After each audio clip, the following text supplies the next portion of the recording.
नमस्कार दोस्तों, स्वागत है आप सभी का हमारे चैनल भक्ति ज्ञान में। दोस्तों, आज मैं आपको वैशाख मास महात्म के 13वें अध्याय की कथा सुना रहा हूँ। इस कथा में वर्णन करेंगे वैशाख मास की श्रेष्ठता, उसमें जल, व्यंजन, छत्र, पादुका और अन्न आदि दानों की महिमा। नारायणं नमस्कृत्यं नरं चैव नरोत्तमं देवी सरस्वती व्यासं ततो जयमुदीरयेत। भगवान नारायण नर श्रेष्ठ नर देवी सरस्वती तथा महर्षि वेद व्यास को नमस्कार करके भगवान की विजय कथा से परिपूर्ण इतिहास पुराण आदि का पाठ करना चाहिए। सूत जी कहते हैं, राजा अम्बरीश ने परमेष्ठी ब्रह्मा के पुत्र देवर्षि नारद से पुण्य में वैशाख मास का महात्म इस प्रकार पूछा। ब्रह्मन, मैंने आपसे सभी महीनों का महात्म सुना। उस समय आपने यह कहा था कि सब महीनों में वैशाख मास श्रेष्ठ है, इसलिए यह बताने की कृपा करें कि वैशाख मास क्यों भगवान विष्णु को प्रिय है और उस समय कौन कौन से धर्म भगवान विष्णु के लिए प्रीति कारक हैं। नर जी ने कहा, वैशाख मास को ब्रह्मा जी ने सब मासों में उत्तम सिद्ध किया है।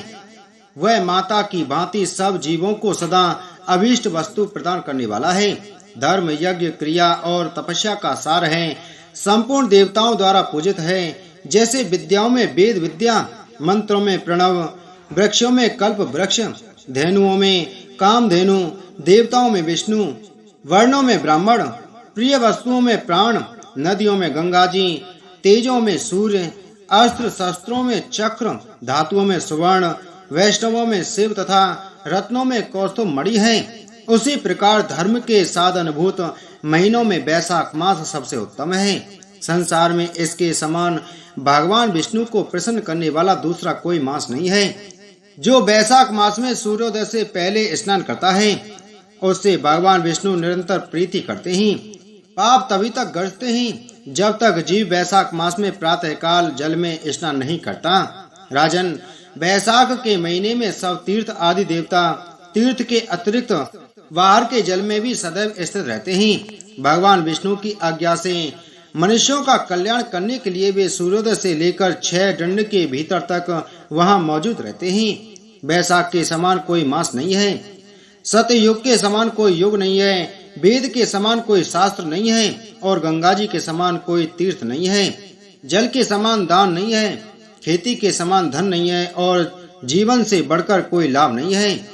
उपवास के समान कोई तप नहीं, दान से बढ़कर कोई सुख नहीं, दया के समान धर्म नहीं, धर्म के समान मित्र नहीं, सत्य के समान यश नहीं, आरोग्य के समान उन्नति नहीं, भगवान विष्णु से बढ़कर कोई रक्षक नहीं और वैशाख मास के समान संसार में कोई पवित्र मास नहीं है। ऐसा विद्वान पुरुषों का मत है। वैशाख श्रेष्ठ मास है और शेष साई भगवान विष्णु को सदा प्रिय है। सब दानों से जो पुण्य होता है और सब तीर्थों में जो फल होता है, उसी को मनुष्य वैशाख मास में केवल जलदान करके प्राप्त कर लेता है। जो जलदान में असमर्थ है, ऐसे ऐश्वर्य की अभिलाषा रखने वाले पुरुष को उचित है कि वह दूसरों को प्रबोध करे, दूसरों को जलदान का महत्व समझावे। यह सब दानों से बढ़कर हितकारी है। जो मनुष्य वैशाख में सड़क पर यात्रियों के लिए प्याऊ लगाता है, वह विष्णु लोक में प्रतिष्ठित होता है। नृपश्रेष्ठ प्रपादान, पौसला या प्याऊ देवताओं, पितरों तथा ऋषियों को अत्यंत प्रीति देने वाला है। जिसने प्याऊ लगाकर रास्ते के थके मांदे मनुष्यों को संतुष्ट किया है, उसने ब्रह्मा, विष्णु और शिव आदि देवताओं को संतुष्ट कर लिया है। राजन, वैशाख मास में जल की इच्छा रखने वाले को जल, छाया चाहने वाले को छाता और पंखे की इच्छा रखने वाले को पंखा देना चाहिए। राजेंद्र, जो प्यास से पीड़ित महात्मा पुरुष के लिए शीतल जल प्रदान करता है, वह उतने ही मात्र से 10,000 राजसूय यज्ञों का फल पाता है। धूप और परिश्रम से पीड़ित ब्राह्मण को जो पंखा डुलाकर हवा करता है, वह उतने ही मात्र से निष्पाप होकर भगवान का पार्षद हो जाता है। जो मार्ग से थके हुए श्रेष्ठ द्विज को वस्त्र से भी हवा करता है, वह उतने से ही मुक्त हो भगवान विष्णु का सायुज्य प्राप्त कर लेता है। जो शुद्ध चित्त से ताड़ का पंखा देता है, वह सब पापों का नाश करके ब्रह्मलोक को जाता है। जो विष्णु प्रिय वैशाख मास में पादुका दान करता है, वह यमदूतों का तिरस्कार करके विष्णु लोक में जाता है। जो मार्ग में अनाथों के ठहरने के लिए विश्रामशाला बनवाता है, उसके पुण्य फल का वर्णन नहीं किया जा सकता। मध्या में आए हुए ब्राह्मण अतिथि को यदि कोई भोजन दे तो उसके फल का अंत नहीं है। राजन, अन्न दान मनुष्यों को तत्काल तृप्त करने वाला है, इसलिए संसार में अन्न के समान कोई दान नहीं है।